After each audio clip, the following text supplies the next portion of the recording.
Hey folks, it's Nate back with another Iron Age comic review, and today we are looking at Soulfinder Warcry. This is a floppy, an actual floppy. It's about 24 pages. I think it's exactly 24 pages if you don't count the covers.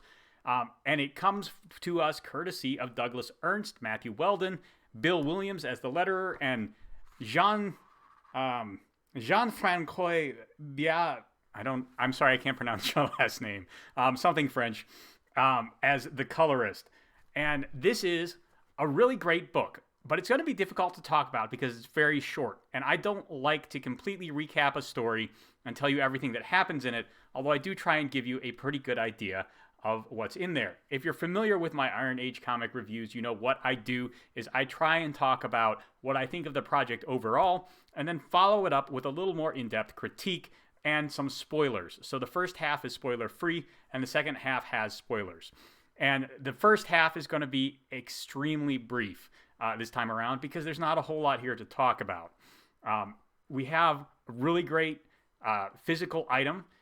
This is something you order directly from the Iconic Comics store. This is not part of a crowdfunder. This wasn't an add-on. It's about $10, which is pretty expensive for something of this size, but we'll talk about the value proposition in a minute. The composition is great. When I got the Soulfinder Infinite Ascent floppy staple-bound book, I was a little bit skeptical because it has a lot of pages in there to be held together that way. I don't know how well it'll stand up to repeated reading.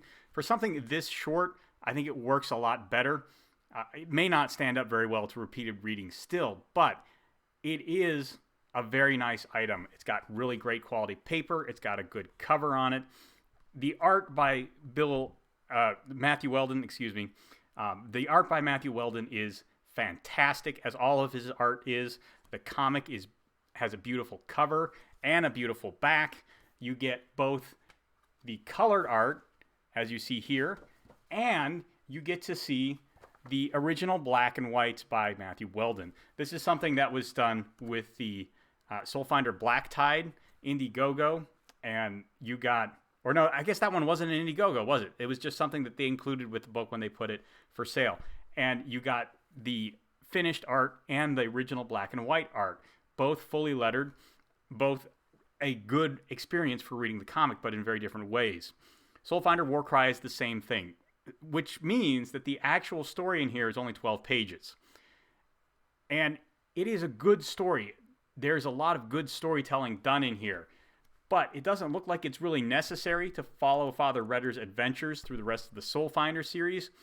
And it doesn't really build the world out. This is just a typical job with Father Redder from the looks of things. The only thing we really get here is that Father Crane is unavailable for reasons unknown. And I'm okay with this, but at a $10 price tag, I would suggest this more for completionists than for somebody looking, for example, the next good installment or just a jumping on point, something they can give to someone else as a great example of what the series is. Because if I was given this and was told, this is $10, I would be like, whoa, that's a lot of money for not a whole lot of story. And it's a good story, but, my entertainment budget is pretty thin to begin with. And really, overall, Soulfinder is a really great proposition for your entertainment money. So this is the thing that people should go looking for when they have everything else and they are just looking for a little bit more to tide them over until the next story. And if you're not to that point yet, I strongly recommend that you go out and you buy either Soulfinder Black Tide or Soulfinder Demon's Match, which are really great places to get into this franchise. And you can wait on this one until you've caught up with the series to where it is now. Of course, if you're just really sold on the idea of a modern-day combat exorcist going around doing combat exorcist things, and you're asking yourself, should I throw this in the cart with the other 3 books, or should I wait? Go ahead and throw it in the cart. This is just as good as all the other installments, but it's a very different kind of story given its length. So that is the spoiler-free review. Let's talk about the story and get into some of my deeper analysis of how this works. and why I think it works so well. How does Douglas Ernst tell a 12-page story and make it feel good and compelling? Well, for starters, he sets it in a very emotional place. So he puts you in a frame of mind right away. We begin by looking at the Tomb of the Unknown Soldier. And that is a very powerful touch place in for anyone. Cemeteries are very resonant emotional settings. If you're familiar with the Arlington National Cemetery to any extent, the Tomb of the Unknown Soldier is doubly emotional because it commemorates all the people who are lost and forgotten in combat. And that is a really horrible thing to think about. And having a memorial for them is also, I think, important from a cultural standpoint. And then we get some very simple setup here. There's been a supernatural outbreak in the cemetery. There are some soldiers caught up in it, as well as some civilians, and something needs to be done. Father Redder is here to do that something. We have a really compelling villain. You can see him right here on the cover. It's this weird zombie centurion-looking thing. Father Redder identifies this simply as despair, which is an appropriate and very understandable villain to have in the cemetery in this way. And then we get some very basic scenes of Redder doing his part of the exorcism. He performs prayers. He engages in spiritual combat with the powers and thrones of this world. But he also has a very important human moment. And this moment is, I think, a really great moment for our development of Father Redder. I have said several times that the personal stakes, the personal impact, the kind of emotions that drive people to seek solace from magic and rituals and demons that very often lead to this kind of spiritual possession are difficult to display. And in here we have a woman who is mourning her husband, who's been buried at the cemetery, and Redder has to make an appeal to her. He can drive off the demons, but if you're familiar with the Bible, you know, of course, that Jesus says if you drive a demon out of a man and nothing takes the demon's place, he will come back and ruin that man's life even more than he did the first time. And there are a lot of ways you can show a person grappling with the fact that they have a hole in their heart and it needs to be filled. What we get here is scenes of Father Redder reciting his prayers and scripture and doing battle with the forces of evil while the woman prays in silence or struggles in silence. And I think that is a brilliant storytelling decision, because whenever you have people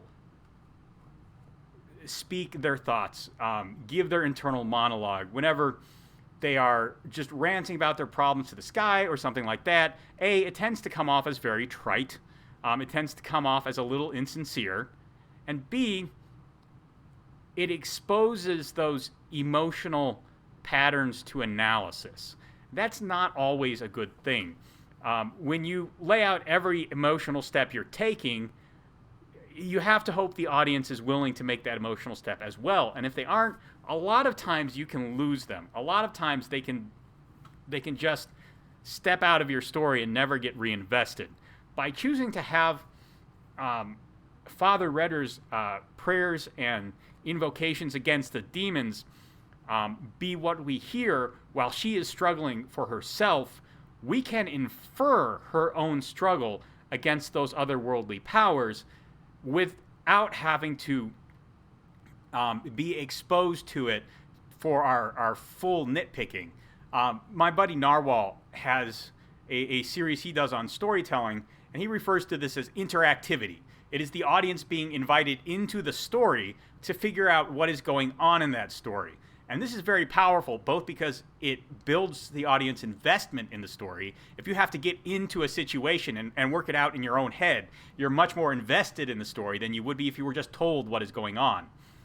And it also creates a different story for each person, a story that is most calibrated for their own understanding of how the human mind and heart works. And while that is sometimes a weakness, in this case, it is clearly a strength. In this case, this invitation to work out her logic, how she comes out of despair and is willing to face the world again, is a strength, because it could very easily be mishandled if it all had to be verbalized or laid out for the audience's analysis. In order to make this work, Doug had to do something very important and very difficult in a collaborative creative process. He had to trust another person. He had to trust that Matthew Weldon could show us that in a way that was authentic, that he could act for a character who is in a very dark place and struggling with very difficult things, that Matt wouldn't oversell it, that he wouldn't undersell it, that we would be able to tell her emotional state of mind throughout this entire sequence in a way that would help us build those connections without spelling them out for us. And I think that Weldon hits it about 100%. Not quite. There is a moment here where the woman is looking up into the air, where the some of his choices in composition. I'll just show you the panel. This right here struck me as a little bit too cartoony. This is a very minor nitpick, though, and I can see how it would work for other people. It's just the composition of the face, the angle, and maybe some of that shading around the neck doesn't. It slips just a bit into the uncanny valley, and this is a really hard face to illustrate, and I understand why it may not be 110%. That's okay. Like I said, Matthew Weldon, great artist, does fantastic work in this book, but you don't always hit it all. And maybe he was just in a rush, or this panel needed some retouching. I don't know what happened, and it's not a big issue. Like I said, I think Weldon really, really paid off the trust that Ernst put in him, because I really do buy this emotional struggle that really just takes place across 2 pages in this story, that really makes everything come together. And we see that Father Redder is, in his own way, invested in these personal emotional struggles, even as he does battle with the dark forces of the world. So really great storytelling. I really liked it. I admire the courage that Ernst had in writing 2 pages with almost no dialogue on them, trusting entirely in his artist to sell the story for those 2 pages. That's 1/6 of this story, because it's only 12 pages. I mean, that is a lot. That is a lot of trust to put on an artist. The creative team has clearly bound together in ways that is very rare in comics creative teams from everything I've seen and read about the history of comics. This is a good story. Like I said before, at $10, the price tag is a bit steep, but I feel my investment was well worthwhile. One other thing I should note, probably should have said this at the beginning, I don't have it to hand here. I also got the hardcover of Soulfinder Infinite Ascent, and as always, I like to comment on the physical quality of books when I get them. And as I predicted would be the case in my review of the floppy I got for that, the physical quality of the hardcover book is up to the iconic standard. It looks great, feels great. Paper inside has that nice art book quality. Well worth checking out. Anyway, if you've read the story, let me know what you think of it down in the comments below. There's a like button and a subscribe button down there. You can use them as you see fit, and I'll talk to you later.